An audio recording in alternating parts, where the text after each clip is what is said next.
காலை வேளையில நம்முடைய தியானத்துக்காக और इस सुबह के समय में आप प्रार्थना के लिए वचन के लिए சங்கீதம் 48வது சங்கீதத்துல भजन संहिता 48 14வது வசனம் வாசிக்கலாம். उस पे 14வது வசனம் 14 वचन पढ़ेंगे. இந்த தேவன் என்றென்றைக்கும் உள்ள சதா காலங்களிலும் நம்முடைய தேவன் மரண பரியந்தம் நம்மை நடத்துவார். क्यों वरन मैं ऐसा मनुष्य के तुल्य हूँ जो कुछ नहीं सुनता और जिसके मुंह से विवाद की कोई बात नहीं निकलती. இந்த தேவன் क्योंकि यह परमेश्वर என்றென்றைக்கும் எல்லா காலங்களிலும் சதா காலங்களிலும் அவர் நம்முடைய தேவன். सदा सर्वदा वह हमारा परमेश्वर है. கடைசி வரை மரண பரியந்தம் நம்மை அவர் நடத்துவார். वह मृत्यु तक हमारी अगुवाई करेगा. தேவனுடைய பரிசுத்தவான்கள் இந்த வார்த்தையை சொல்லி கர்த்தருக்கு மேல ஒரு நம்பிக்கை வச்சிருக்கிறார். और प्रभु के लोग इस वचन को पढ़कर उसके वचन पर भरोसा करते हैं. எதனால சொல்லுகிறாரு இந்த தேவன் தான்? और किस लिए कहता है कि यही प्रभु है? எதனால? किस लिए? நிறைய பேர் இந்த உலகத்துல நிறைய தெய்வம் அப்படின்னு ஆராதிக்காங்க. और बहुत सारे लोग इस दुनिया में अलग अलग खुदा है ऐसा करके आराधना करते हैं. ஆகவேதான் ஆண்டவரை ஏற்றுக்கொண்ட அவன் சொல்லுதான் எல்லாம் அல்லையா இந்த தேவன் தான் எங்களுக்கு ரட்சிக்கக்கூடியவர் காப்பாற்றக்கூடியவர். और वो इसीलिए कहता है कि ये हमारा परमेश्वर है और यही हमारा उद्धार करता எல்லா है. காலத்திலையும் இவர் எங்களை ரட்சிப்பார். सारे समय पर यही हमारा रक्षक है. அப்படி ஒரு குறிப்பிட்ட ஆண்டவரை தெய்வத்தை இவர்தான் அவர்தான் யெகோவா அப்படிங்கிறார். और इसीलिए उस एक खुदा को कहता है कि यही वो परमेश्वर है. எபிரேயர் 8வது அதிகாரம் 13வது வசனத்துல என்ன இருக்குன்னா இயேசுவானவர் நேற்றும் என்றும் என்றும் मारामल இருக்கிறார். और इब्रानियों का 8वां अध्याय के अंदर क्या कहता है कि यीशु मसीह आज कल युगान युग कभी नहीं बदलता. ஆண்டவருடைய குணாதிசயம் और प्रभु का गुण, கடவுள்னா எப்படி இருப்பாரு? प्रभु कैसा रहेगा? அவர் எல்லாவற்றிலும் மேன்மையானவர். और वो सारे चीजों में महिमा का है. கர்த்தர் அப்படின்னா ஒருவரே சர்வத்தையும் ஆளுகிறவராக இருக்கிறார். और प्रभु का मतलब वो अकेला परमेश्वर सबके ऊपर राज्य करेगा. அவர் அனாதியானவர். और उसका कोई अंत नहीं. அவர் சர்வ வல்லமுள்ளவர். और वो सर्वशक्तिमान है. சர்வ வல்லமுள்ளவர்னா सर्वशक्तिमान का मतलब அவரால முடியாதது உலகத்துல ஒண்ணுமே கிடையாது. ऐसी कोई बात नहीं जो उससे हो नहीं सकती. ஆனா அப்படி மற்ற ஜனங்கள் அப்படி விசுவாசிக்கல. लेकिन दूसरे लोग ऐसे भरोसा नहीं करते. எல்லாத்துக்கும் ஒரு கடவுள், सबके लिए खुदा है. படிப்புக்கு ஒரு கடவுள், पढ़ाई के लिए खुदा, பணத்துக்கு ஒரு கடவுள், और धन के लिए खुदा, ஆசீர்வாதத்துக்கு ஒரு கடவுள், आशीष के लिए और एक, இன்னும் மழைக்கு எல்லாமே தனித்தனியா பாப்பாங்க. बारिश के लिए एक, ऐसा करके अलग अलग देखते हैं. ஆனா பரிசுத்த வேதம் சொல்லுகிறது, लेकिन पवित्र कलाम कहता है இவரே சர்வ வல்லமுள்ளவர். यही सर्वशक्तिमान है. அத அந்த சங்கீதத்தை எழுதின அந்த தேவனுடைய மனுஷன் சொல்லுகிறார், और भजन संहिता को लिखने वाला वो प्रभु का दास कहता இந்த है தேவன் தாயா சதா காலங்களிலும் மகிமையான காரியங்களை எனக்கு செய்வார். और यही परमेश्वर है जो सर्वदा के लिए महिमा का कार्य मेरे लिए करेगा. நம்மளும் சொல்லணும் இந்த தெய்வம் தான். और हमें भी कहना है यही परमेश्वर. கிறிஸ்தவங்களுக்குள்ளேயும் நிறைய வேற்றுமை வித்தியாசம் இருக்கு. और मसीहा के लोगों के बीच में भी बहुत सारा अलग अलग ஒரே चीजें ஒரு हैं. குறிப்பிட்ட ஆண்டவரை மகிமைப்படுத்த நிறைய பேருக்கு தைரியம் இல்ல. और एक ही परमेश्वर को नमन करने का धैर्य नहीं है. ஆதியாகமத்துல 17வது அதிகாரம் முதல் வசனத்துல வாசிக்கலாம் யாராவது? उत्पत्ति का पहला अध्याय उसका पहला वचन में कोई भी एक जन पढ़ेंगे. இன்னொரு வெளிப்படுத்தல் 1வது அதிகாரம் 8வது வசனத்தையும் வாசிக்கணும். और उसके बाद प्रकाशित वाक्य पहला 8 में भी पढ़ना है.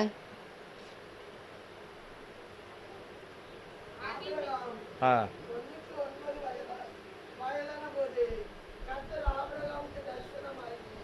நான் சர்வ வல்லமுள்ள தேவன், நீ எனக்கு முன்பாக நடந்து கொண்டு உத்தமனாயிரு. उत्पत्ति पहला पड़ेगा 17:1.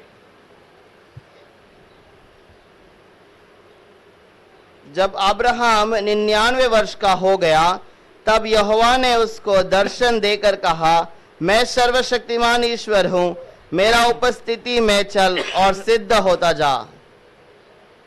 अभी रेवलेशन प्रकाशित वाक्य முதல் அதிகாரம் पहला अध्याय 8வது வசனம். 8वां वचन.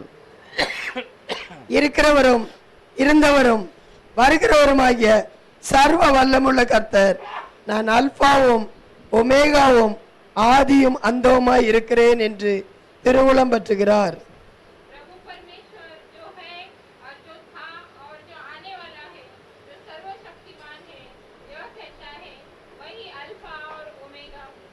ஹalleluya. हालेलुया। ஆண்டவர் எப்படிப்பட்டவர்? और हमारा प्रभु कैसा है? சர்வ வல்லமுள்ளவர். वो सर्वशक्तिमान है அப்படின்னா எல்லாவற்றையும் செய்ய வல்லவர். और वो सब कुछ करने के लिए योग्य है। எல்லாம் எனக்கு வேண்டிய சகல ஆசீர்வாதங்களையும் அவர் உருவாக்க போகக்கூடியவர் அல்ல, உருவாக்கி வைத்திருக்கிறார். और वो मुझे जो जरूरत है वो सारी आशीष को बनाने वाला नहीं बल्कि वो तैयार करके रखा है। அவர் எல்லாவற்றுக்கும் மேன்மையானவர். और वो सारे चीजों में महान है। அந்த ஆண்டவரை பார்த்து தாவீது சொல்கிறார், और वो प्रभु को देखकर दाऊद राजा कहता है இவர்தான் यही है। நிறைய இல்ல, இவரே தான். और बहुत सारे नहीं, केवल यही है। அப்படிப்பட்ட ஒரு பெரிய வைராக்கியத்தோட பேசுகிறார் ஆண்டவரை பற்றி. இவர்தான் சர்வ வல்லமுள்ளவர். और ऐसे प्रभु के बारे में ये बातें करता और कहता है यही है सर्वशक्तिमान। இவர்தான் இருந்தாரு, இருக்கிறாரு, வருவார். और यही पहले था, पहले और आगे है और आएगा। அல்பா और ओमेगा, अल्फा और ओमेगा, ஆதி அவர் அந்தம். और आदि और अंत। அப்படிப்பட்ட ஒரு விசுவாசத்துல தான் இயேசுநாதருக்கு மேல நம்ம இருக்கணும். और ऐसा विश्वास यीशु के ऊपर हमें होना ஒரு चाहिए। நிமிஷம் ஜெபம் பண்ணுவோம். एक क्षण के लिए प्रार्थना करेंगे। வார்த்தைகளை புரிந்து கொள்ள கிருபை प्रभु செய்யும். इस बच्चे वचन को समझने के लिए मदद कर। வேதத்தில் உள்ள ஒரு சட்டம், और इस कलाम का एक உன் आज्ञा, தேவனாகிய கர்த்தரை நீ முழு இருதயத்தோடு ஆராதிக்கணும். तेरा परमेश्वर जो सामर्थवान है उससे पूरे मन से आराधना முழு कर, மனதோட, पूरे मन से, முழு பலத்தோட, पूरे सामर्थ्य அந்த से ஒரே ஒரு தெய்வத்தை நீ ஆராதிக்க वो வேண்டும். एक ही खुदा को तू नमन करना। அப்படிப்பட்ட கட்டளை वैसे प्रभु को அப்படியே நான் நம்புகிறோம். हम वैसे भरोसा करते हैं। பிதாவாக, குமாரனாக, பரிசுத்த ஆவியாக சர்வ வல்லமுள்ளவராக செயல்பட்டீர். पिता, पुत्र, पवित्र आत्मा के नाम से सर्वशक्तिमान के रूप में प्रकट हुआ। நீர்தான் இருந்தீர், आप ही थे, இப்பொழுது இருக்கிறீர், अभी भी है இன்னும் வரப்போகிறீர். और आगे आने वाले அவரை हैं। குறித்து தெளிவாக நாங்கள் புரிந்து முழு இதயத்தோட நம்பணும். और उसे मानकर चलने के लिए पूरे हृदय से भरोसा करना சங்கீதம் चाहिए। சொல்லுகிறது, वचन संहिता में लिखा है, இவர்தான் என்னுடைய और தேவன்.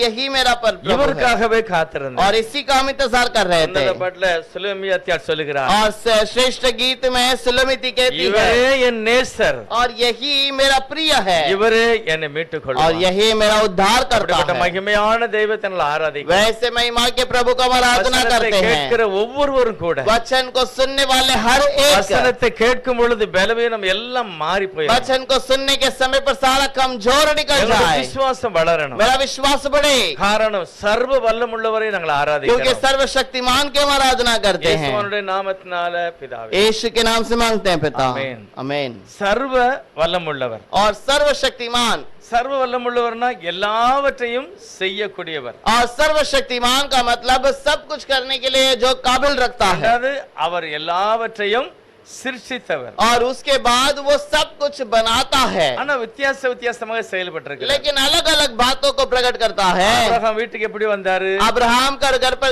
कैसे गया? ஒரு தேவதூதனை போலவே வந்தார். एक स्वर्गदूत के समान आया।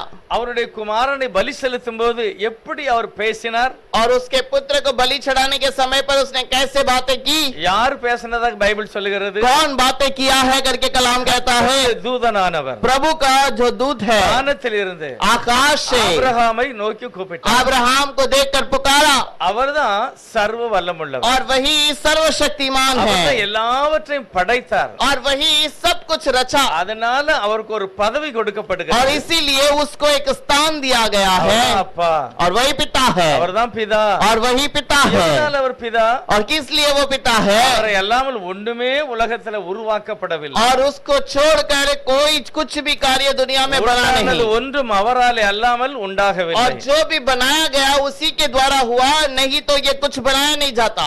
அவர் இயேசுவானவர். वो यीशु खुदा है। அவர் முதலாவது எப்படி இருக்கிறாரு? और वो पहला यीशु कैसे है? பிதாவாக वो இருக்கிறார். पिता बनकर बैठा எதனால है। அவர் பிதா? किस लिए वो पिता है? எல்லா கருவுக்கும் காரணர் அவர்தான். और सारा रचना का वही मूल है, इसीलिए। படைப்பு எல்லாமே அவர்தான். और सारा सृष्टि का वही मूल है। எபிரேயர் 11:3 சொல்லுகிறது, इब्रानियों का 11वां अध्याय 3 में लिखा है, உலகத்துல இருக்கிற பொருள் ஒரு பொருளை உண்டாக்கவில்லை. और दुनिया की एक वस्तु के द्वारा दूसरी वस्तु बनाई नहीं गई, அதாவது ஒன்று இன்னொன்னு உருவாக்கவில்லை, படைக்கல. और एक वस्तु ने दूसरे को बनाया नहीं है। தேவனே வார்த்தையினாலே உருவாக்கினார். प्रभु ने अपने वचन से उस बात को बनाया। அவர் யாரு? वो कौन है? அவர்தான் பிதா. वही पिता है। ஆனா அவருடைய பெயர் புதிய ஏற்பாடுல வெளிப்படுத்தப்பட்டிருக்கிறது. लेकिन नए नियम के अंदर उसका नाम प्रकट किया गया, அவர்தான் இயேசு. वही यीशु है। இந்த இயேசுவை தான் और इसी यीशु को இவர் என்னை மரண பரியந்தம் என்னை காத்துக்கொள்ளும். यह मुझे मरण तक संभालेगा।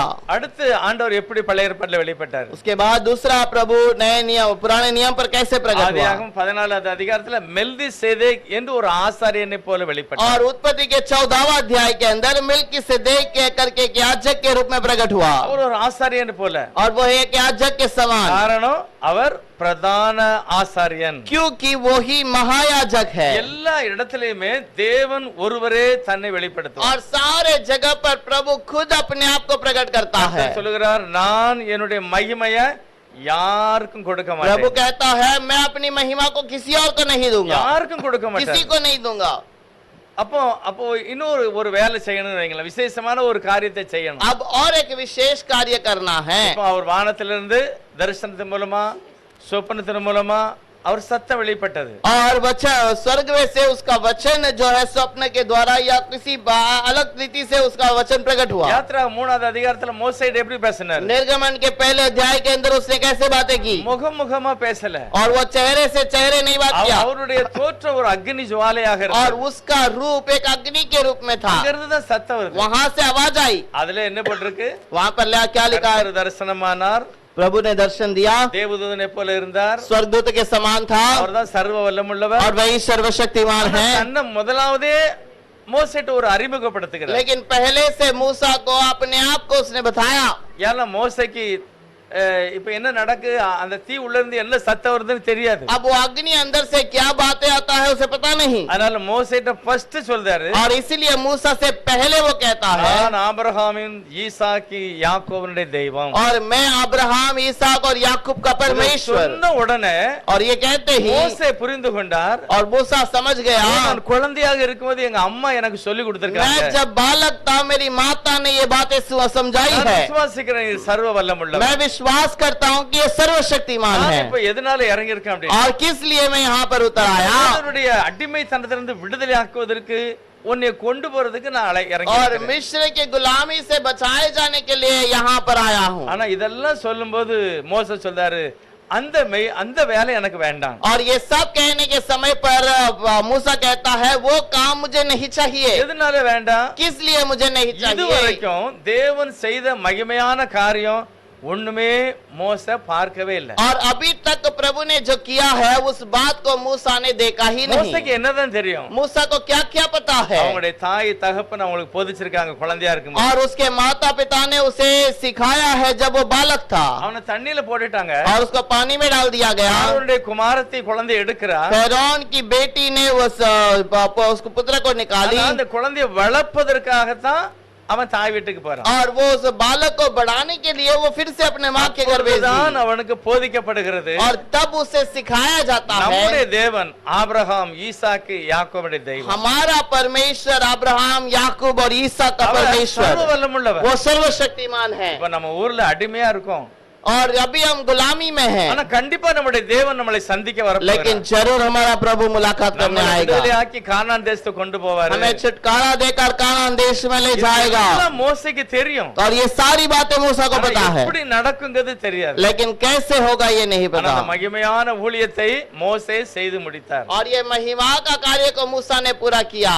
ஆனா கடைசி உபாகமத்துல கடைசில இப்படி வார்த்தை முடிகிறது, व्यवस्था विवरण में आखिर में ऐसा अंत होता है, மோசே போல கர்த்தரிடத்திலே முகமுகமாய் பேசின தெரிந்த ஒரு தீர்க்கதரிசியும் உலகத்துல கிடையாது. और मूसा के समान प्रभु से चेहरे बातें करने वाला कोई भविष्यवक्ता इस அவருடைய दुनिया में है ही नहीं। மகிமையை அறிந்த அப்படின்னு போட்டிருக்கு. उसका महिमा को जानने वाला அந்த மகிமையை புரிந்து கொண்ட, और उस महिमा को पहचानने वाला। இவ்வளவு நடந்தது. என்னைக்காவது மோசே கர்த்தரை பார்த்திருக்கிறாரா முகமுகமா? और इतना हुआ है क्या कभी मूसा ने प्रभु को चेहरे से चेहरे देखा है? பார்க்கவே இல்லை, ஒரு नहीं நாளும் देखा। பார்க்கல. कभी नहीं देखा। ஆனா ஒரு நாள் அவர் கிருபையாக என்ன செய்கிறாரு, और एक दिन अनुग्रह से क्या करता என்னுடைய है, பின் பாகத்தை நீ பாரு அப்படிங்கிற. और मेरे पीछे के भाग को तू देखना।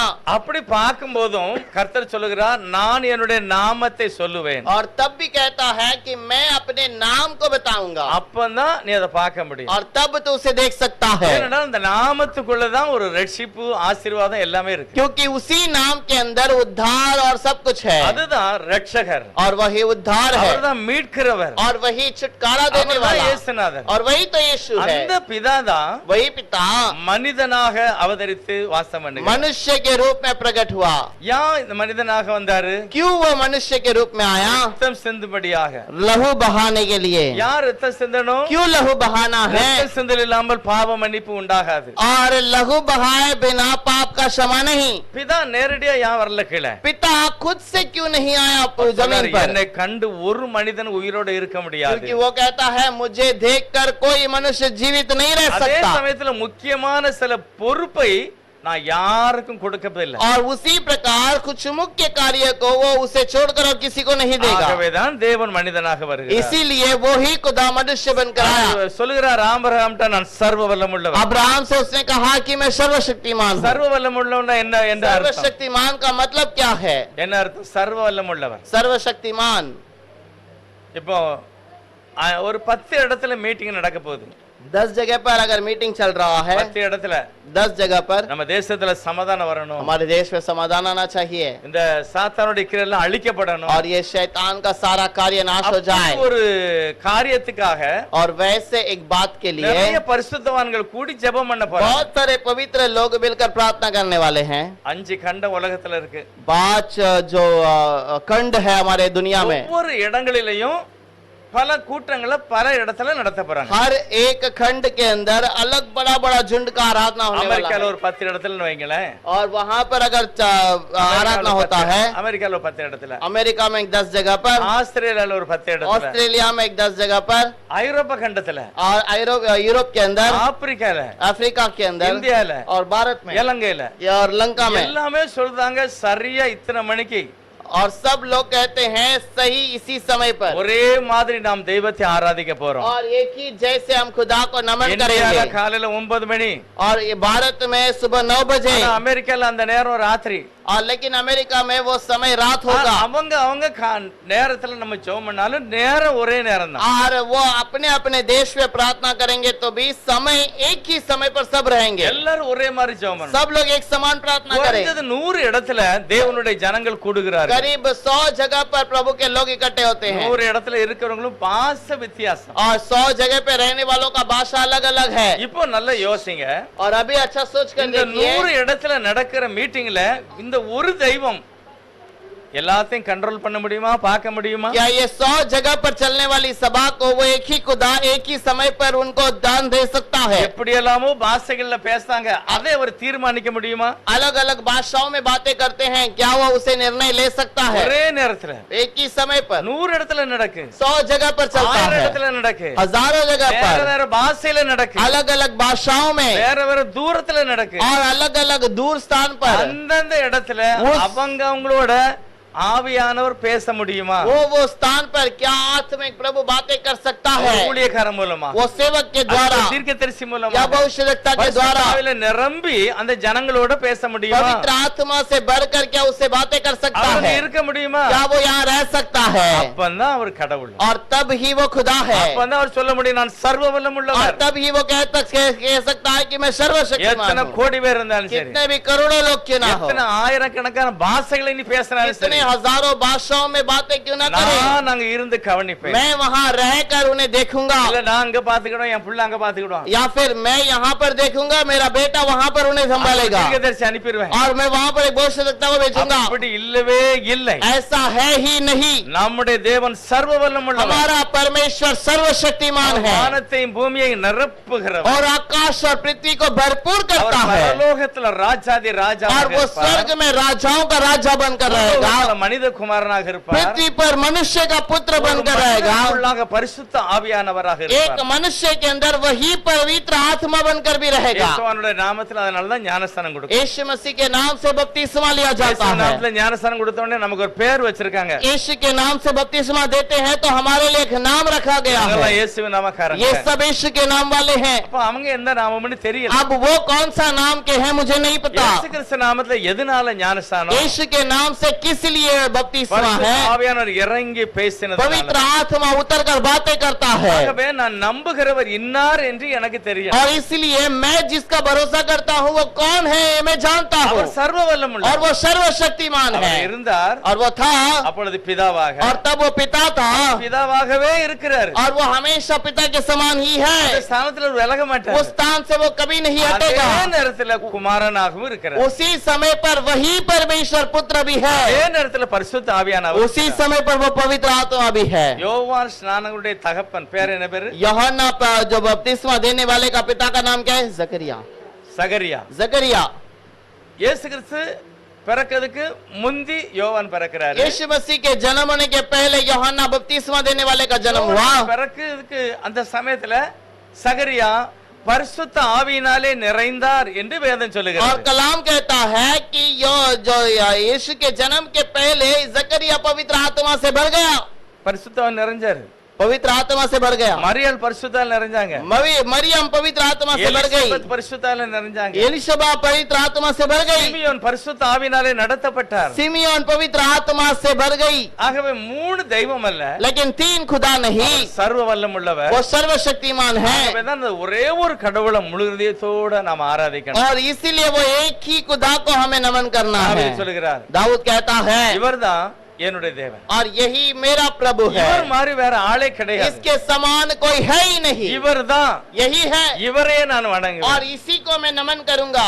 யோசுவா புஸ்தகத்துல அவர் அப்படிதான் கடைசியில முடிக்கிறார். योशुआ के किताब में यह ऐसे ही अंत करता है, நானும் என் வீட்டாரும் கர்த்தரையே ஆராதிப்போம். मैं और मेरे घराने प्रभु को आराधना करेंगे। நீங்க யார் ஆராதிக்க போறீங்க? आप किसकी आराधना करेंगे? அதுக்கு உதாரணமா 24வது அதிகாரத்துல ஒரு காரியத்தை சொல்லுகிறார். उसको उदाहरण के लिए 24वें अध्याय में एक बात को कहा है, நினைக்கிறேன் இரண்டாவது வசனம் நினைக்கிறேன். और शायद दूसरा वचन। அவர் சொல்லுகிறார், நம்முடைய பிதாவாகிய ஆபிரகாம் और योशुआ कहता है, हमारा पिता अब्राहम எங்க இருந்தாரு? நதிக்கு அப்புறத்துல இருந்தாரு. कहाँ है? वो नदी के उस पार में, சில விக்கிரகங்கள் எல்லாம் வணங்கி வந்தாரு. और कुछ मूर्तियों को वो नमन करते थे, ஆனால் தேவனோ அவர் மேல கிருபையை வைத்து लेकिन प्रभु उसके ऊपर अनुग्रह रखा, தன்னுடைய சத்தியத்தை அல்லது தன்னுடைய வாக்குத்தத்தத்தை और वो अपने वाग्दान को நிறைவேற்றும்படியா தான் उसे पूरा करने के लिए ஆபிரகாமை கர்த்தர் விசேஷமாய் தேடி வந்தார். अब्राहम को प्रभु विशेष करके ढूंढ कर आया। எதுக்கு தேடி வராரு? किस लिए ढूंढ कर आया?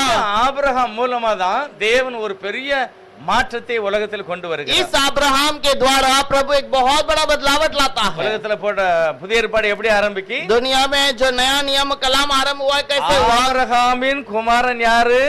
अब्राहम का पुत्र कौन है? தாவீது. दाऊद है। தாவீதின் குமாரன் யாரு? दाऊद का पुत्र कौन है? இயேசுநாதர். यीशु मसीह। இப்படி ஆரம்பிக்கிறது. वैसे मत्ती का पहला अध्याय आरंभ होता है अब्राहम के द्वारा, எவ்வளவு பேர் வந்தாலும் और कितने आए, அடுத்த விசேஷமானவன் தாவீது. और अगला विशेष व्यक्ति दाऊद है, அடுத்த விசேஷம் இயேசுநாதர். उसके अगले विशेष व्यक्ति प्रभु यीशु है। இயேசு தன்னை வெளிப்படுத்தும் முந்தி और ये यीशु अपने आप को प्रकट करने के पहले பிதாவாகிய தெய்வம் पिता परमेश्वर அவர் ஒரு பெரிய காரியத்தை செய்கிறார். महान कार्य को किया। அதுதான் யோசுவா 24 இரண்டாவது வசனம் சொல்கிறது. वही योशुआ का 24 में दूसरा वचन में कहता है, ஆபிரகாமுக்கெல்லாம் தெரியாது, यह अब्राहम को नहीं पता, நிறைய பேருக்கு தெரியாது. बहुतों को नहीं पता, எதனால தேவன் ஆபிரகாமை அழைத்தார்? किस लिए प्रभु अब्राहम को चुन लिया। ஆபிரகாம் எந்த வம்சத்துல வருகிறார்? अब्राहम किस वंश में आता है? பரிசுத்தமான வம்சத்துல एक வருகிறார். पवित्र वंश में जन्म लेता है, சேத்து. सेत। அதுக்கு அடுத்து நோவானுடைய குழந்தைகள்ல விசேஷமானவன் और उसके बाद नूह के परिवार में एक विशेष व्यक्ति, யார் அது? यापेत। யாபேத். यापेत। அந்த மூணு பேர்ல ஒரு ஆளை விசேஷமா கர்த்தர் தெரிஞ்சுக்கிட்டாரு. और उस तीनों में से किसी एक व्यक्ति को प्रभु ने विशेष அதுல करके चुन लिया விசேஷமான ஆளு நோவா. और उस पे विशेष व्यक्ति नूहा அந்த நோவா குடும்பத்துல தான் ஆபிரகாம் வருகிறார். और उस व्यक्ति के परिवार के अंदर ही वहाँ पर प्रभु जन्म लेता है। ஆனா அந்த ஆபிரகாமுடைய நடவடை எப்படி இருக்கு? और अब्राहम का जन्म लेने के बाद उसका चाल चलन कैसा है? எங்கேயோ குடி இருந்தாரு, कहीं तो रहता था, எப்படியோ நடந்துகிட்டாரு. कहीं तो चलता था। தேவனோ அவர் தன்னுடைய சிந்தனையில வைத்திருக்கிறதை நினைத்து ஆபிரகாம் அழைக்கிறார். लेकिन प्रभु अपने सोच में रखकर उसको वहाँ पर अब्राहम को बुलाता है। ஆபிரகாம் எது கூப்பிட்டாரு? अब्राहम को क्यों बुलाया? எதுக்காக? किस लिए? ஆபிரகாம் குடும்பத்துல தேவன் மனிதனாக பிறக்க வேண்டும். अब्राहम के परिवार में प्रभु खुद मनुष्य के रूप में जन्म लेना உலகத்துக்கு है மீட்பு உண்டு. और तब ही दुनिया के लिए छुटकारा है। யோபு கூட சொல்லுகிறார், इसी के बारे में अय्यूब कहता है, என் மீட்பர் ஒரு நாள் இந்த தேசத்துக்கு வருவார், मेरा उद्धार करता इस पृथ्वी पर एक दिन खड़ा நான் பார்ப்பேன் रहेगा, அப்படிங்கிறார். मैं देखूंगा அவர்தான் என்னை மீட்டு और கொள்ளுவார். वही मुझे छुटकारा देता है। ஏலியாம் கூட சொல்லுதான், और बालाम भी कहता है, அங்க ஒரு ஸ்டார் இருக்கிறது, वहाँ पर एक तारा है அதுதான் மகிமையான और ராஜா. वो महिमा का राजा है। யூத ஜனங்கள் இதை புரிஞ்சு கொள்ளல. लेकिन यहूदियों ने उसे समझा नहीं था। அவன் கேட்கான், யாரு? பிலாத்து கேட்கான், पिलातुस पूछता है, நீ யூதர்களுக்கு ராஜாவா? क्या तू यहूदियों का राजा है? நம்ம எல்லாரும் என்ன நினைக்கோம்னா, हम सब क्या समझते हैं? பார்வோன் ராஜா, फेरोन राजा है, இன்னொன்னு யாரு? பிலாத்து. पिलातुस राजा। நிறைய பேர் ராஜா ராஜான்னு வருது இல்ல, बहुत सारे लोग राजा करके लिखा रहता है அப்படி ஒரு ராஜா அப்படின்னு நம்ம நினைக்கிறோம். और हम सोचते हैं कि यीशु भी वैसा ही एक राजा है। பைபிள்ல சொல்லப்பட்ட ராஜா சர்வ வல்லம் உள்ளவர். और बाइबल में जो बताया गया है वो सर्वशक्तिमान राजा के बारे में। அண்ணாவும் காயபாவும் கேட்காங்க, நீ உண்மையிலே சோஸ்தரிக்கப்பட்டவரா? और इसलिए हन्ना और कायबा पूछते हैं कि सच में वो जो उद्धार का जो स्तुति का योग्य है। பிலாத்தும் கேட்கான், நீ என்ன ராஜாவா? पिलातुस भी पूछता है, क्या तू राजा है? அதுக்கு என்ன அர்த்தம்? उसके लिए क्या अर्थ है? நீதான் சர்வ வல்லம் உள்ள தேவனா? तू ही सर्वशक्तिमान परमेश्वर का நீதான் पुत्र இஸ்ரவேலை है। மீட்க கூடியவரா? तू ही इस्राएलियों का उद्धार करता நீதான் है। சர்வ வல்லம் உள்ளவரா? तू ही उद्धार करता है। அவர்தான் ராஜா. वही राजा है। உலகத்துல அங்கங்க ஒரு ராஜா இருக்கலாம், दुनिया में अलग अलग राजा होंगे, ஒவ்வொரு தேசத்துல இருக்கலாம், हर एक देश पे होगा, சர்வ வல்லமுள்ளவர் ஒரே ஒரு ராஜா. लेकिन सर्वशक्तिमान एक ही राजा। அவரை பற்றி பைபிள் சொல்லுது, அவர் ராஜாதி ராஜா கர்த்தாதி கர்த்தா. और उसके बारे में कलाम में लिखा है कि वो राजाओं का राजा प्रभुओं का प्रभु है। இவரை பற்றி சொல்ல, இவர்தான் என்னுடைய தெய்வம், उसके बारे में कहा गया है, यही मेरा प्रभु இவருக்காகவே है, நாங்கள் காத்திருந்தோம். इसी का हम इंतजार कर रहे நம்ம थे। வாசித்த சங்கீதத்துல, हमने जो भजन संहिता पढ़ा था, சங்கீதம் 9வது சங்கீதம், भजन संहिता 9, அதுல ஒரு காரியத்தை அந்த தாவீது ஐயா சொல்லுகிறார் उस பாருங்க. पे एक बात को दाऊद राजा कहता है। 10வது देखिए வசனம் வாசிக்கலாம். 10वां वचन, 9ல 10வது வசனம். 9वां अध्याय के अंदर 10वां वचन। கர்த்தாவே, கர்த்தாவே, உம்மை தேடுகிறவர்களை உம்மை தேடுகிறவர்களை நீர் கைவிடுகிறதில்லை. நீர் கைவிடுகிறது இல்லை. ஆதலால் ஆதலால் உமது நாமத்தை உமது அறிந்தவர்கள் நாமத்தை அறிந்தவர்கள் உம்மை நம்பியிருப்பார்கள். உம்மை நம்பியிருப்பார்கள். वह तो ऐसे बड़े कर्म करता है जिनकी ताह नहीं लगती और इतने आश्चर्य कर्म करता है जो वो नहीं, 9 अध्याय में 10वां वचन। नहीं, भजन संहिता, तेरे नाम के जानने वाले तुझ पर भरोसा रखेंगे, क्योंकि हे यहोवा तूने अपने खोजियों को त्याग नहीं दिया। நல்ல ஒரு வார்த்தையை புரியணும் நீங்க. और एक अच्छे से वचन को समझना है। உமது நாமத்தை தெரிஞ்சவங்களா அறிஞ்சவங்களா? आपके नाम को जानने वाले या समझने वाले। இன்னைக்கு இயேசுவை நிறைய பேருக்கு தெரியும். यीशु को बहुत सारे लोग जानते हैं। யாருக்கு தெரியாது? कौन नहीं जानता? நீங்க நான் 2 தாளை, நீங்க ஏதாவது ஒரு தாளை கையில வச்சுட்டு ரோட்லனாலே இயேசு मसीह क्या கேட்பான். आप अगर कोई नोटिस हाथ पे रखकर सड़क पर खड़े रहेंगे तो पूछेंगे क्या यीशु का है?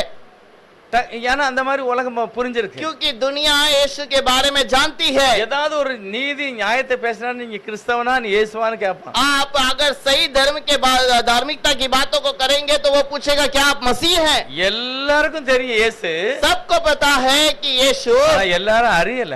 लेकिन सब लोगों ने जाना नहीं। இயேசுவை அறிந்தால் தான் உங்களுக்கு நித்திய ஜீவன். यदि आप यीशु को जानते तो आपको नित्य जीवन என்ன है। அறிகிறது? क्या जानना அவர் क्या है? சிருஷ்டிகர், वह एक रचना करता, என்னை மீட்டு கொண்டார், वो उद्धार करता है, சீக்கிரமா वो வரப்போகிறாரு. जल्द ही आने वाला भी அந்த है, ராஜ்யம் நிரந்தரமானது. और वो राज्य हमारा निरंतर है। தானியேல் அப்படிதான் சொல்லுகிறாரு.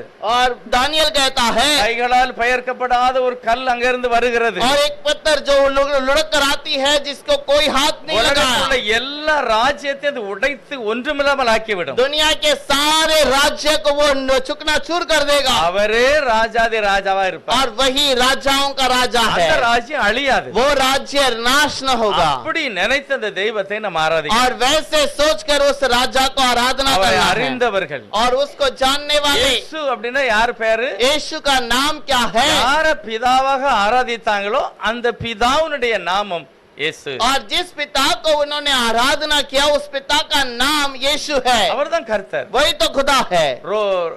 மார்க் எழுதின சுவிசேஷம் 16வது அதிகாரம் मार्क उसका सुसमाचार 16वां अध्याय, கடைசி வசனத்துக்கு முந்தின வசனம், आखिरी वचन से उसके पहले वाला அந்த ரெண்டு वचन, வசனத்தை வாசிக்கணும். वो दो वचन को पढ़िएगा। முதல் வசனம் வாசிப்போம், ரெண்டாவது கடைசி வசனம். पहला उसके ऊपर के वचन, फिर बाद में आखिरी மார்க் वचन। 16வது அதிகாரம். मार्क उसका 16वां अध्याय।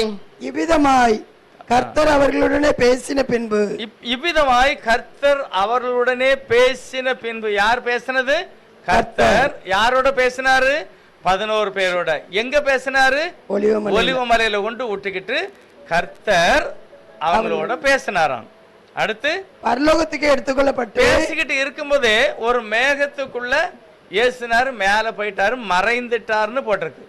எத்தனை பேருக்கு புரியுது? कितने लोगों को समझ में आता है? கர்த்தர் எங்க இருந்து பேசினாரு? प्रभु कहाँ से बातें कर रहा உயிரோடு था? எழும்பின பிறகு. जीवित उठने के बाद। மார்க் சொல்லுகிறார், मार्कुस कहता அவர் है, உயிர்த்தெழுந்த பின்பு वो जी उठने के बाद சீஷர்களோடு ஒலிவ மலையில பேசிக்கிட்டு वो இருந்தாரு. चेलों के साथ में वो जैतून के पहाड़ पर बातें कर रहा था। அப்படியே மேல போயிட்டாரு, वो आकाश पे उठाए ले जा रहा था, பிதாவுடைய வலது பார்சத்துல உட்கார்ந்துட்டாரு. और पिता के दाहिने और बैठ गया करके लिखा है। அடுத்த வசனம், अगला वचन, அவர்கள் புறப்பட்டு போய் அவர்கள் புறப்பட்டு போய் எங்கும் பிரசங்கம் பண்ணினார்கள். இப்போ அவர் மேல போயிட்டாரு, இவங்க வீட்டை அந்த ஏரியா விட்டு வெளியே போயிட்டாங்க. और प्रभु ऊपर चला गया, और ये लोग अपने उस स्थान से घर चले गए।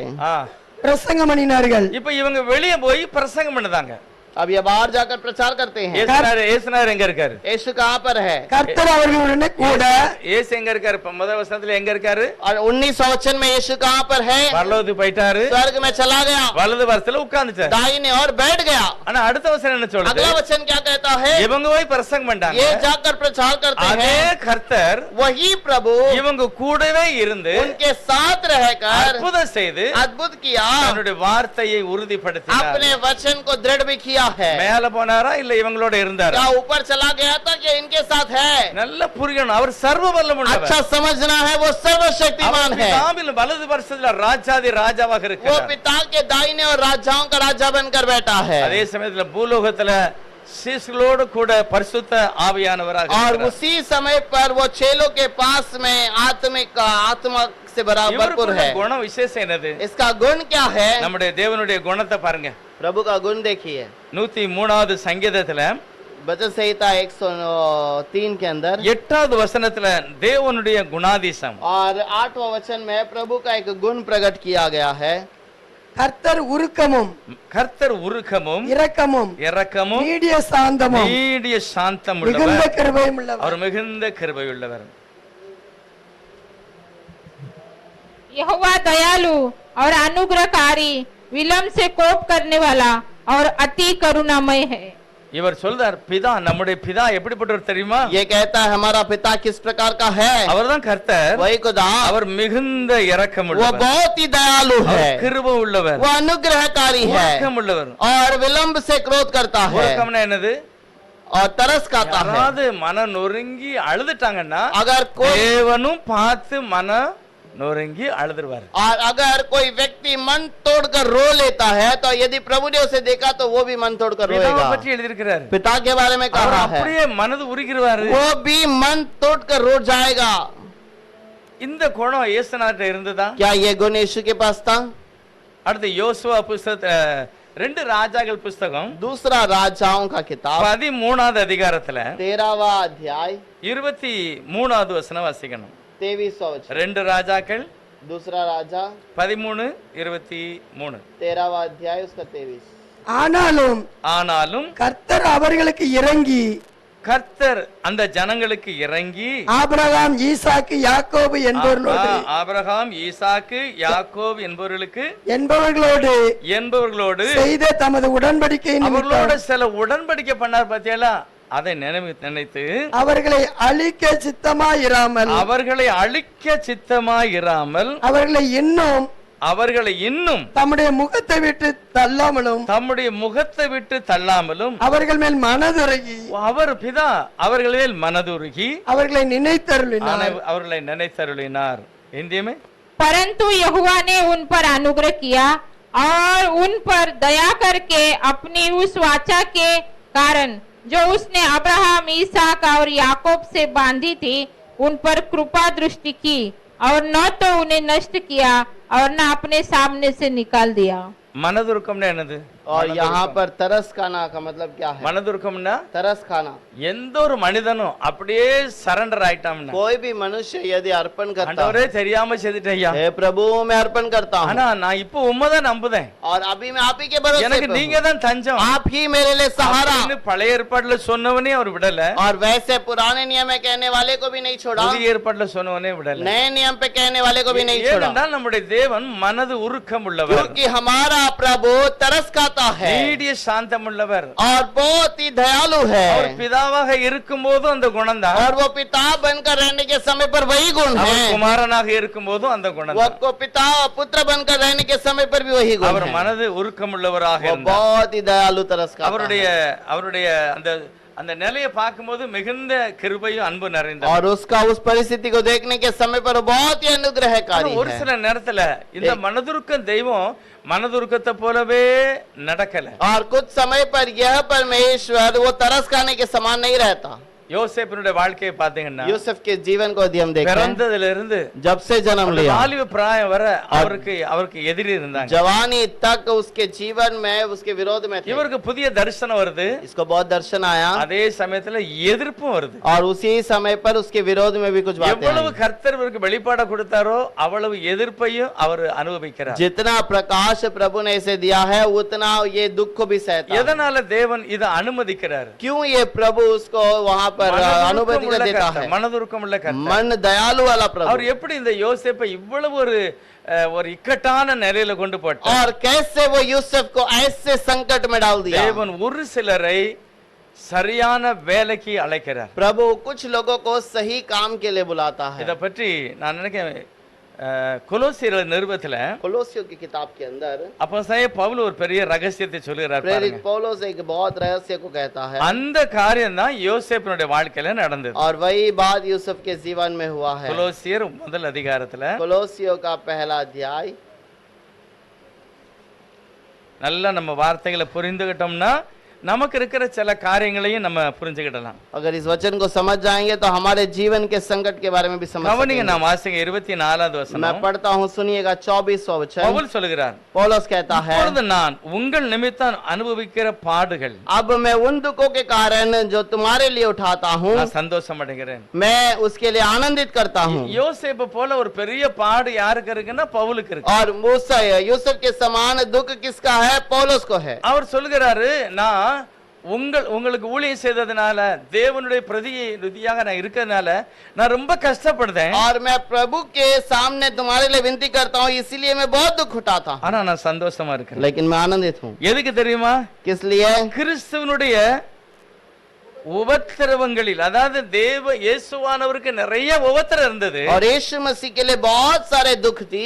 எதுக்காக உபத்திரம்? किस लिए दुख था? ஜனங்களை ரட்சிப்பதற்காக. और लोगों का उद्धार करने के लिए. எல்லாருடைய பாடுகளையும் வேதனைகளையும் இயேசு சுமந்தார். और सारे लोगों का दुख कष्टों को यीशु ने उठाया. இப்ப நம்ம 100 கிலோ 80 கிலோ சுமந்துடலாம். तब हम करीब 80 किलो 100 किलो उठा सकते हैं. 100 கிலோ சுமக்கக்கூடிய ஒரு மனுஷன் தலையில 200 கிலோ வச்சு கொண்டு போனா எப்படி இருக்கும்? अगर 100 किलो उठाने वाले एक व्यक्ति के सर पर अगर 200 किलो का वजन रखे तो कैसा ரொம்ப होगा? கஷ்டப்படுவான். बहुत तकलीफ उठाएगा. இயேசுநாதருடைய பாடு அப்படி கிடையாது. लेकिन यीशु मसीह का बात ये ऐसा नहीं. உலகத்தில் உள்ள எல்லாருடைய பாடுகளும் அவருக்கு மேல வந்தது. दुनिया के सारे लोगों का बोझ उसके ऊपर. எல்லாருடைய வேதனை அவருக்கு மேல வருகிறது. और सारे लोगों का संकट उसी के ऊपर है. அவர் எல்லா எல்லாவற்றையும் பொறுமையோட சுமந்தார். वो सारे चीजों को धीरज से उठाया। இதே போல பவுல் சொல்லுகிறாரு, इसी के समान पौलुस कहता இயேசுநாதருக்கு है, நிறைய உபத்திரவம் வந்தது தெரியுமா? यीशु मसीह को बहुत तकलीफ आया था, ஆனா पता நிறைய है, உபத்திரவத்தை எனக்கு அவர் வச்சிட்டு போயிருக்கிறார். लेकिन मुझे बहुत सारे दुख की बात को उसे रखकर गया। கிறிஸ்துவினுடைய உபத்திரவங்களிலே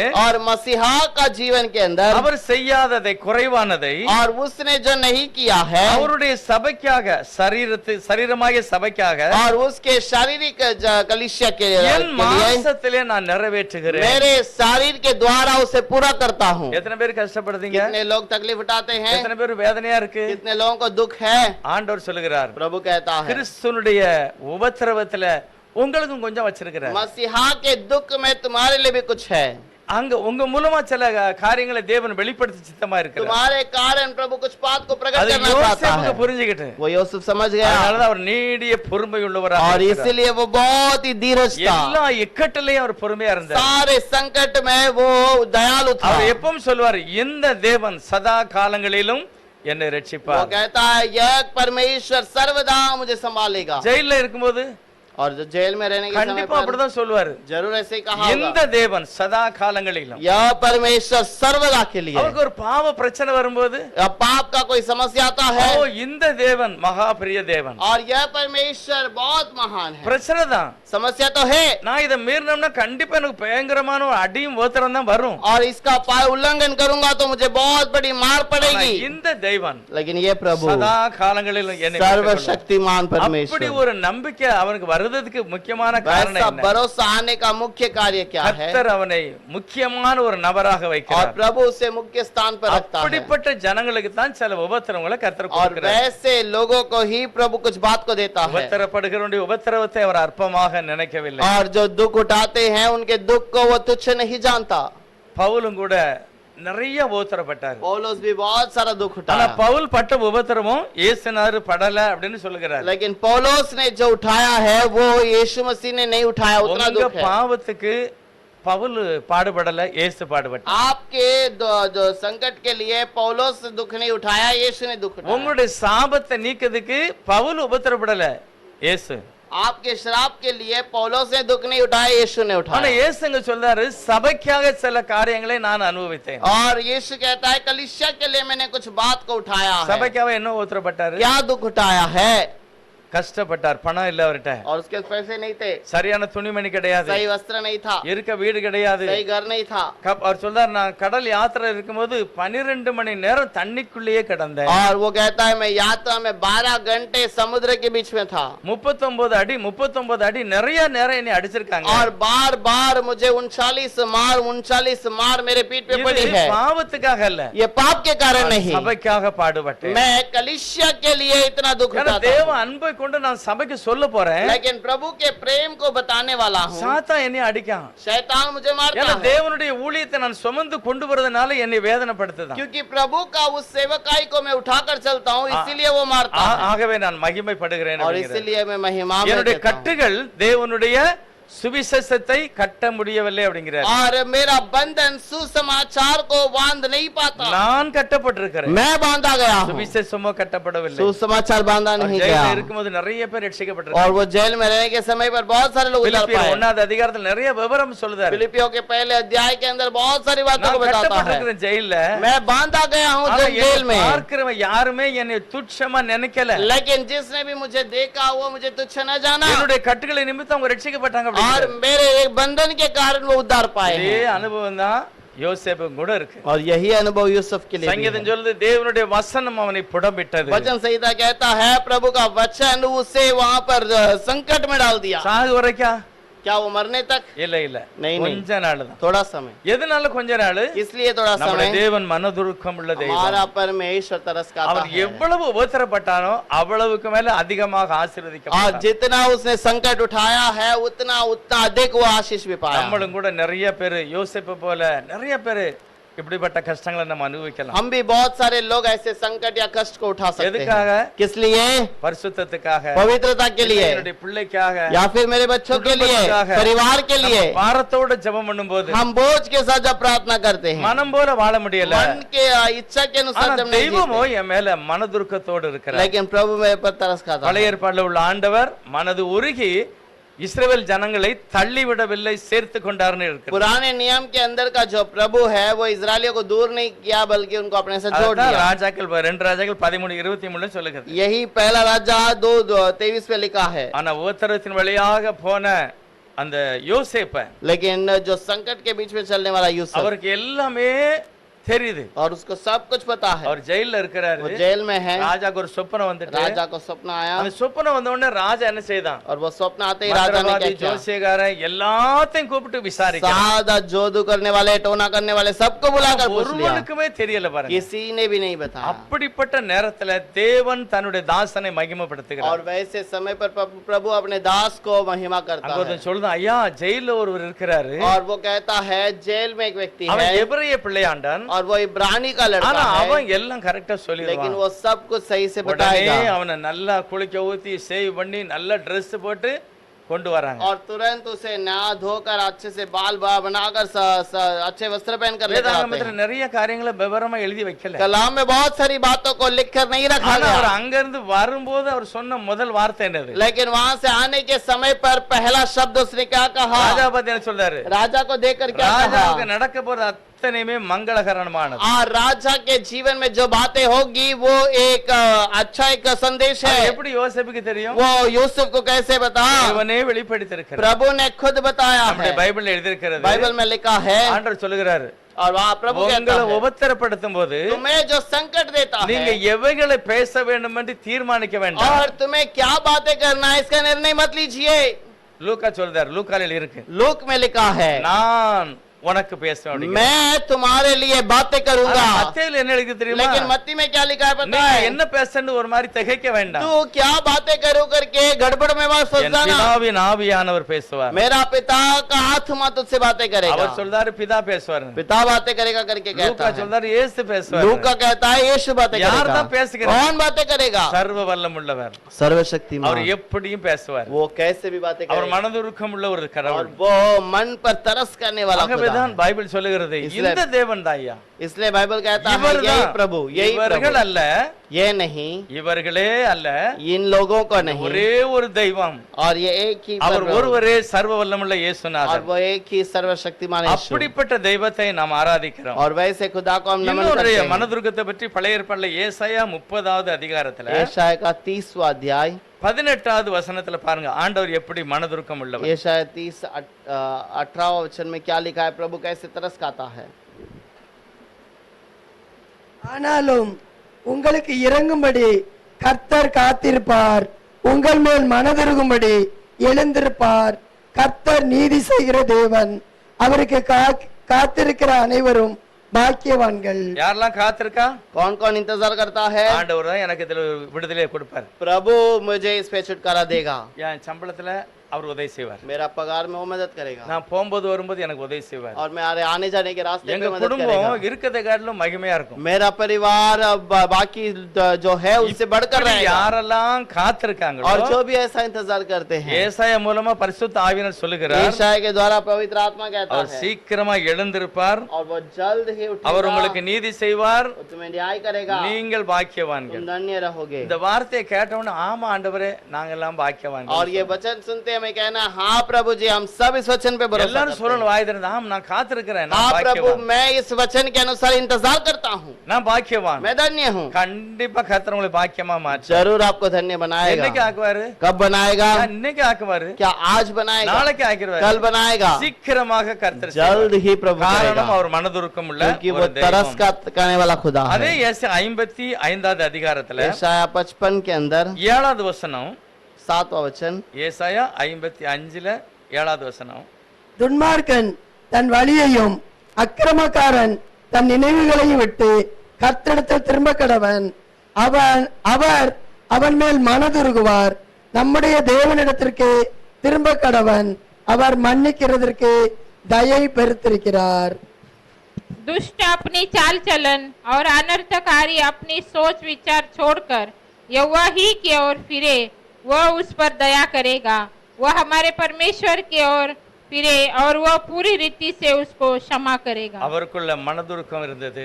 उसके ऊपर तरस खाने वाली அவர் आत्मा மிகுந்த है, இரக்கமுள்ளவர். बहुत ही दयालु है। ஹalleluya. हालेलुया। தைரியமா இருக்கணும். धैर्य में रहना है। வீட்டை பூட்டிட்டு பிரச்சனை வந்துன்னா பூரா நம்ம என்னெல்லாம் வச்சிருக்கோமோ போஜ் அதெல்லாம் வச்சிரணும். और घर को बंद कर कर जो भी हमारे मन में बोझ है प्रभु के समूह में कह देना, அனுபவிக்கணும். उसे अनुभव करना நம்ம है। சொல்லலாம் மனதுருக்கம் இருக்குன்னு சொல்லிடலாம். ஐயா ए, हमें कहना है प्रभु तू दयालु है करके लिखा है, நான் இந்த மாதிரி கஷ்டப்பட்டுக்கிட்டு இருக்கேன், मैं क्यों ऐसा संकट में हूँ, எனக்கு ஏன் இந்த மாதிரி உடம்புல ஒரு வேதனை, मुझे क्यों शरीर में ऐसे कमजोर है, நிரந்தரமா இருக்குமா? क्या हमेशा रहेगा? அப்படி இல்லையே. யோசேப்புக்கு அப்படி இல்ல. यूसुफ को तो ऐसा संकट नहीं था, இஸ்ரவேல் ஜனங்களுக்கு கூட அப்படி இல்ல. इजरायलियों को भी नहीं था। யாருக்கும் சாத்தானுடைய பிரஷர் அதிகமா இருந்ததோ और அது நிரந்தரமா இல்ல. जिसके ऊपर भी शैतान का दबाव हुआ बोझ था वो समय हमेशा के लिए नहीं था। அவர் சொல்றார், அவர் மேல் மனம் திரும்பும் போது தேவனுடைய சமூகத்துக்கு போகும்போது அவர் மன்னிக்கிறதுக்கு தயவுள்ளவராக இருக்கிறார். और वो प्रभु के समूह में जाने के समय पर वो क्षमा करने के लिए तैयार புதிய है। ஏற்பாட்டுல பாத்தீங்கன்னா அந்த மனதுருக்கத்தை இயேசுவுக்கு நிறைய போட்டிருக்கு. नए नियम के अंदर देखेंगे तो यीशु मसीह के बारे में बहुत बार कहा गया, அவர் अடிக்கடி மனதுருக்கம். वो बार बार तरस खाता है। எதனால புதிய ஏற்பாட்டுல அடிக்கடி வருது? किस लिए नए नियम में बार बार आती है? அவர் நியாயம் தீர்க்க வரல, वो न्याय करने नहीं அவர் आया, ரட்சிக்க வந்திருக்கிறார். वो उद्धार करने आया, அதனால दिलाने எவ்வளவு आया। கொடூரமான மனுஷன் அவர் கிட்ட போனாலும் சரி, इसलिए कोई भी बुरा व्यक्ति, कितना भी बुरा व्यक्ति அவங்க उसके पास क्यों ना எல்லாருக்கும் जाए, மேலயும் மனதுருகினார். सबके ऊपर तरस சிலுவையில खाया। அடிச்சவங்கள பார்த்து சொல்றாரு, क्रूस पर मारे हुए लोगों से कहता அவர் है, இங்க ஒரு ஆட்டுக்குட்டியை போல இருந்தாலும் यहाँ पर वो मेमने के समान है, சிங்காசனத்துல ராஜாதி ராஜாவா இருக்கிறார். सिंहासन में राजाओं का राजा அவர் बनकर है, தாமே ரெண்டு கரையிலும் இருந்து தன்னுடைய சித்தத்தை और நிறைவேற்றுகிறார். वही दोनों स्थान पर रहकर अपनी मर्जी को पूरा करता அவர்தான் है। ஒரு பூரணமான ஆட்டுக்குட்டி. और वही परिपूर्ण मेमना, அவர் பலி செலுத்தப்படுகிறார். और वो बलि चढ़ाया जाता है। யார் பலி செலுத்தினது? कौन बलि चढ़ाया? பாவிகளுடைய கையில் மனுஷகுமாரன் ஒப்பு கொடுக்கப்பட்டார். और दाऊद के हाथों में मनुष्य का पुत्र अर्पण, பாவிகளுடைய கையில पापियों के हाथ में मनुष्य का पुत्र अर्पण किया गया। சொல்லுதான், உன்னை விடுதலையாக்க எனக்கு முடியும் தெரியுமா? पिलातुस कहता है तुम्हें छुटकारा देने के लिए मुझसे होगा, तुझे पता है? இயேசு என்ன பதில் சொன்னாரு? यीशु ने क्या किया? உன்னால ஒண்ணுமே முடியாது. तुमसे कुछ नहीं होगा, கரத்திலிருந்து வந்தாலொழிய என் மேல தொடவே முடியாது. और अगर ऊपर से तुझे अधिकार ना मिले तो तू मुझे छू नहीं நான் सकता। என்னைத்தானே மனப்பூர்வமாக பலியாக ஒப்பு கொடுத்திருக்கிறேன். इसलिए मैं अपने आप को बलिदान के लिए अर्पण करता हूँ। எதற்காக? इसलिए என்னை விசுவாசிக்கிற ஒவ்வொரு மீட்கப்படுவார். और मेरा विश्वास करने वाला हर एक छुटकारा पाएगा। அவர் பிலாத்த பழி வாங்கல, पिलातुस के ऊपर कोई मतलब विपत्ति नहीं डाली, சிலுவையில் அடிச்சவங்களையும் பழி வாங்கல, और जिसने उसे मारा उनको भी दंड नहीं ரெண்டு डाला, பக்கத்துல இருக்கிறாங்க அவங்களையும் பழி வாங்க. और उसके दोनों बगल में जो थे उन चोरों को भी नहीं मारा। அடிக்கடி வருகிற ஒரு பிரஷர் இயேசுன்னு அதற்கு மேல என்னது? बार बार यीशु के ऊपर एक बोझ आता है। அங்க ஏதேன்ல வந்தது பாருங்க, அதே கேள்விதான். जो एदेन में आए वही सवाल। ஏதேன்ல என்ன கேள்வி வந்தது? एदेन में क्या सवाल है? ஆதாம் ஏவளை பார்த்து சாத்தான் என்ன சொன்னா? आदम हवा को देखकर நீங்க शैतान ने क्या கடவுளுடைய कहा? பிள்ளை கிடையாது, तुम प्रभु के बच्चे नहीं, நான் சொன்ன இந்த பழத்தை சாப்பிட்டா தான் நீ கடவுளுடைய मैं பிள்ளையா जो மாறுவ. कहूंगा उस फल को खाओगे तो तुम प्रभु के बच्चे இப்படிப்பட்ட बनोगे। தப்பான வார்த்தைகளை போட்டு தேவத்தை விட்டு பிரித்தான். और ऐसे बात को कहकर प्रभु से दूर कर दिया। இப்ப நிறைய பேர் சொல்றாங்க, और अभी बहुत सारे लोग நீ कहते தேவனுடைய हैं குமாரனானா உன்னை குட்டுனது யாருன்னு சொல்லு. अगर तो प्रभु का पुत्र है तो तुझे किसने सर पे मारा ये बता। ஆண்டவர் சொல்றார், இதே கேள்வியை தான் சாத்தான் அங்க ஏதேன்ல சொன்னான். और यही बात को शैतान ने का वहां पर ने उत्पत्ति में कहा, ஆனா என்னுடைய பிள்ளைகள் தோற்று போயிட்டாங்க. मेरे बच्चे वहां पर हर ஆனா गए। அதே கேள்வி என்கிட்ட கேட்கான், वही सवाल मुझसे पूछा நான் गया। வெற்றி பெறுவேன், मैं जय पाऊंगा, ஆதாமுடைய வம்சத்தை நான் காப்பாற்றுவேன். आदम की वंश को मैं சிலுவையில் बचाऊंगा। அடிக்கப்பட்டவர் ரெண்டு கள்ளன்னு சொல்றாங்க. क्रूस पर मारे हुए दोनों चोरों ने நீ कहा, தேவனுடைய குமாரனானா अगर यदि तू परमेश्वर का நீரு पुत्र है இறங்கும், எங்க ரெண்டு பேரையும் இறக்கணும். और तू भी उतर जा, हमें भी उतार दे। சிலுவையில் அடிச்சவன் என்ன சொன்னா? और जिसने मारा उसने நீ कहा, தேவனுடைய குமாரனானா இப்பவே இறங்கிற, நாங்கள் எல்லாரும் நம்புவோம். परमेश्वर का पुत्र है तो अभी उतर जा, हम भरोसा करेंगे। ஏதாவது செய்தாதான் தேவனுடைய குமாரனா? क्या कुछ करेगा तो ही क्या प्रभु का पुत्र அவர் है? தேவனுடைய குமாரன். वो प्रभु का पुत्र है। தேவன் மனிதனாக வந்த தெய்வம். और प्रभु मनुष्य के रूप में आने वाला खुदा। ஆகவே குமாரன் எனப்படுவார் என்று ஏசாயா தீர்க்கதரிசி और சொல்லுகிறார். इसलिए कहा गया है कि पुत्र कहा जाएगा, ऐसा அவர் यशायाह भविष्यवक्ता ने कहा। நிரந்தரமான குமாரன் அல்ல, वो हमेशा हमेशा के लिए पुत्र नहीं, மனிதனாக பிறந்ததுனால குமாரன் எனப்படுவார். मनुष्य के रूप में जन्म लिया, इसलिए वो पुत्र कहा जाएगा। ஏசாயா என்ன சொல்கிறாரு? और यशायाह क्या कहता है? நித்திய பிதா, वो नित्य पिता, அவர் சமாதான பிரபு, शांति का राजा,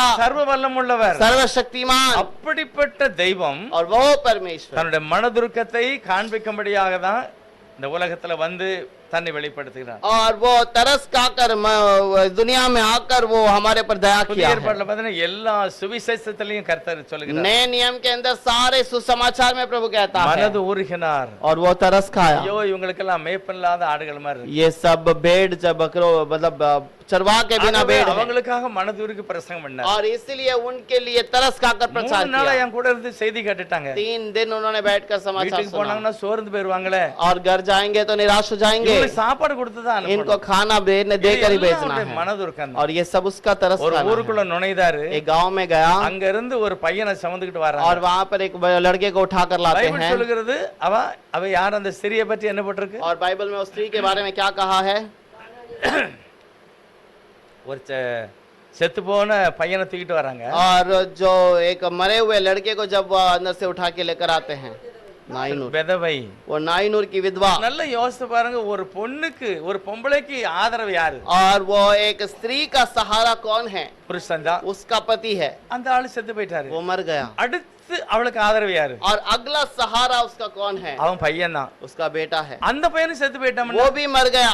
அவன் எவ்வளவு ஒரு நில கொலைஞ்சிருப்பா பாருங்க. और कैसा वो मन में दुख हुई रहेगी। அந்த அதத்தான் ஆண்டவர் பாக்குறாரு. और वही बात को प्रभु ஐயோ देखता அவளுக்கு है। இருந்த ஆதரவு போயிட்டு उसका सहारा सब चला गया। அடுத்து உன் பையன் தான். अब उसका सहारा बेटा था, அவனும் செத்து போயிட்டான். वो भी मर गया। எழுருக்கு அவளை கண்டு மனது உருகி அழாதமா அப்படின்னு சொல்றாரு. और वहां देखकर कहता है तो रोना नहीं।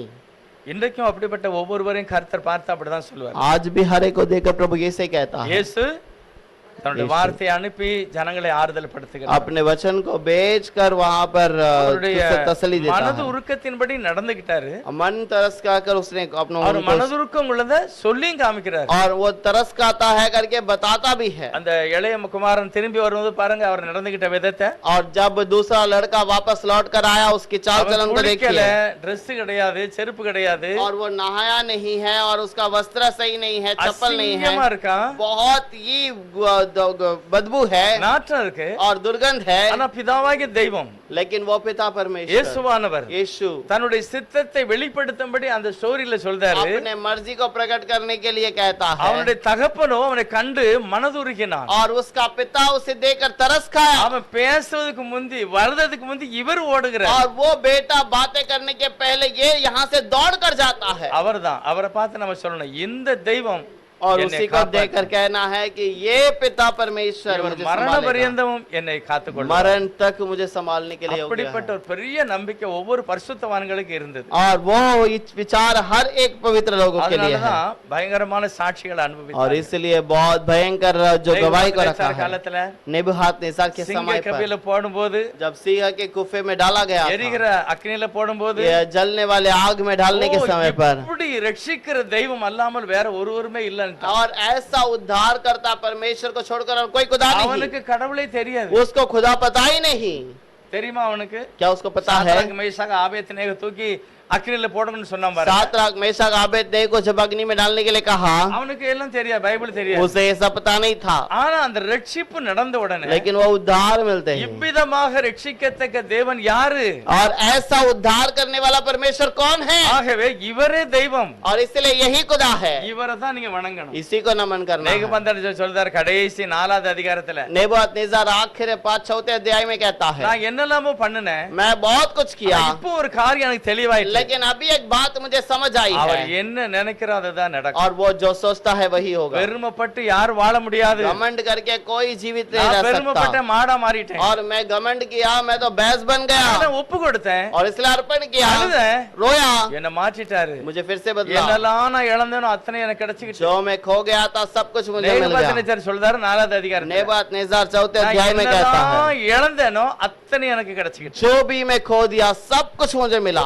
என்னதெல்லாம் இழந்தாரு? और क्या क्या खोया? நாடு மாறி மாறிட்டான். और वो जानवर के समान बदल गया। அவனுடைய நகமெல்லாம் பறவைகளுடைய கழுகு நகம் மாதிரி ஆயிட்டு. और उसका नाखून जो पक्षियों के नाखून के समान हो गए। புல்லு போய் தின்ன, और मैंने घास चरा, பனி உள்ளே தான் படுத்து கிடந்தேன். और मैं ठंड में पड़ा रहा, என்னை யாரும் கண்டுபிடிக்க முடியாது, அப்படி என் நிலை மாறிட்டு. मुझे कोई देख ही नहीं पाया, वैसा मेरा परिस्थिति हो ஆனா गया। நான் ஒப்பு கொடுக்கும் போது लेकिन जब मैं अर्पण करता हूं, என்னெல்லாம் நான் இழந்தேனோ அத்தனை எனக்கு கிடைச்சிக்கிட்டு. जो भी मैं खोया सब कुछ मुझे मिला। நமக்கும் கூட அப்படிப்பட்ட வாக்குத்தத்தம் தான். हमें भी वैसे இழந்து போன वाग्दान है। சகலத்தையும் கொடுப்பதற்கு இயேசுவானவர் जो வந்திருக்கிறார். खो गया है उसे वापस देने के लिए यीशु சகேவை आया பார்த்து है। அப்படிதான் சொன்னாரு. बच्चा से की ताकि देखेंगे तो यही कहता சகேவை है। வீட்டுக்கு போகும்போது जक्कई के घर पे जाने के समय எல்லாரும் அவர் மேல எரிச்சல் படுதாங்க. जक्कई के घर पे என்ன सब लोग இந்த उसकी ஆளு क्रोध பெரிய करते हैं। தீர்க்கதரிசி மாதிரி தெரியுது. ये तो बड़ा भविष्यवक्ता के समान இப்படி ஒரு दिखता है, பொல்லாதவன் கூட போய்கிட்டு இருக்காரு. लेकिन ये बुरे व्यक्ति के साथ क्यों जा இவர் रहा है? பாவியாச்சே. ये तो पापी है। உடனே அவர் சொல்றாரு, उससे एक तुरंत பாரு, कहा, இழந்து போனதை நான் தேடி வந்திருக்கேன். और देख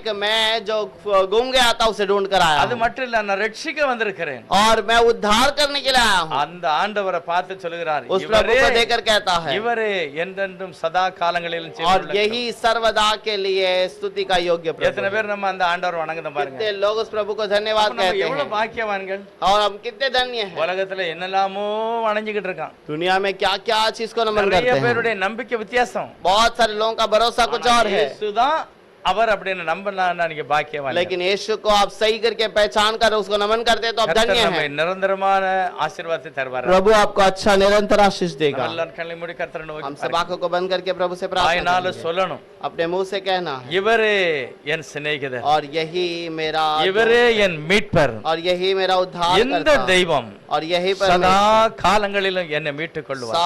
सर्वदा मुझे छुटकारा देगा। எல்லாரும் சொல்லணும். हम सब कहना है, என்ன பிரச்சனை நமக்கு தேவை, என்ன பிரச்சனையிலிருந்து நான் விடுதலை அடையணும், क्या कहना है, क्या क्या जो चीजों से हमें எது छुटकारा எனக்கு சீக்கிரமா நடக்கணும், और कौन सी बात है मुझे जल्दी होनी எது चाहिए, எனக்கு சீக்கிரமா ரிசல்ட் தெரியணும், कौन सी बात का जो जवाब मुझे तुरंत मिलना है, அவர் தான் செய்வார். और वही वो से करेगा। அவர் அவங்க ஜெபங்களை और கேட்கிறவர், वो प्रार्थना को सुनता है, இருதயத்தின் வேதனைகளை அறிந்து செயல்படுகிற கடவுள். और जो प्रार्थना की बातों को आखिर में நம்ம அவருடைய சமூகத்துக்கு வரும்போதெல்லாம் நம்ம போஜ வச்சிட்டு அப்படியே சாதாரணமா போகணும். और उसके समूह में सब कुछ रखकर वो बोझ को रखकर हमें साधारण நம்ம बनकर जाना है। போகும்போது பிரகாசமா போகணும். हम जब लौट कर आएंगे तो खुशी के साथ आना மோசேயை है, போல. मूसा के समान। பரிசுத்தமுள்ளவருக்கு நன்றி पवित्र சொல்லுகிறோம். प्रभु को உம்முடைய धन्यवाद। சமூகத்துல வந்து ஒவ்வொருவரும் இயேசுவோட நாமத்துல வாழ்த்தி ஆசீர்வதிக்கிறோம். प्रभु के समूह में आए हुए हर एक को आशीष कीजिए। நீர் சர்வ வல்லமுள்ளவர் ஆண்டவரே. आप सर्वशक्तिमान हैं, ஒவ்வொரு காலங்களையும் நீர் மனதுருக்கத்தை வெளிப்படுத்த और हर एक समय पर आप तरस करने वाली बात को प्रकट करते இரக்கமும் हैं। கிருபையும் இருந்தது, अनुग्रह और दया आपके पास நீடிய था, பொறுமை இருந்தது. और धीरज आपके पास ஒரு था। சிலருடைய வாழ்க்கையில துக்கத்துக்கு மேல துக்கம் தான்.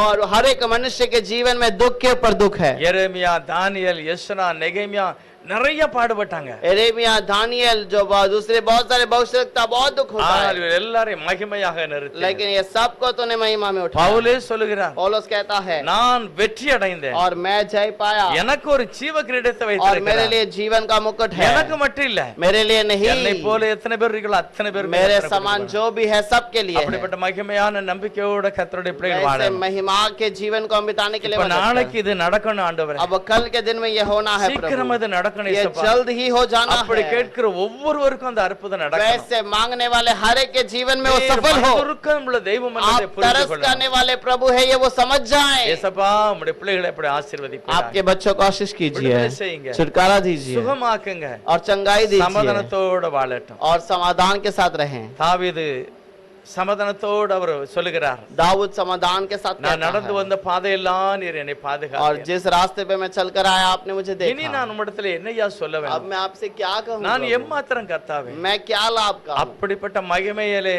ஆண்டவர் அவனை और நிறுத்தினார். वैसे महिमा में प्रभु उसको அப்படிப்பட்ட रखा। ஆசீர்வாதம் வந்திருக்கிற ஒவ்வொருவருக்கும் கிடைக்கும். वैसा आशीष हर एक को உம்முடைய मिले। வசனத்தை கேட்கிற எல்லாரும் கர்த்தர் அப்படி ஆசீர்வதிப்பீராக. आपके वचन को सुनने वाले हर एक को आशीष दीजिए। இயேசுவினுடைய நாமத்தினால यीशु के नाम से मांगते हैं पिता, आमीन। आमीन।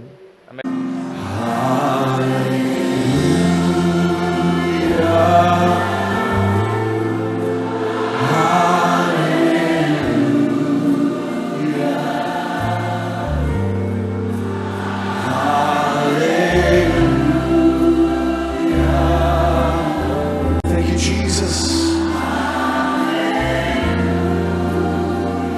Hallelujah. Hallelujah.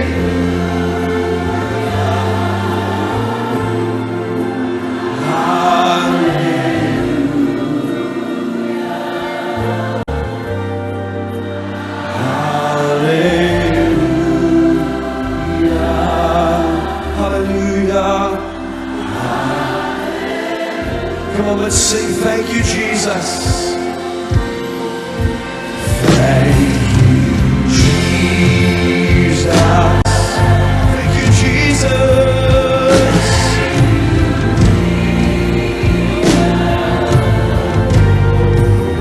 Thank you, Jesus. Thank you, Jesus. Thank you, Jesus. Thank you, Jesus. Thank you, Jesus. Thank you, Lord.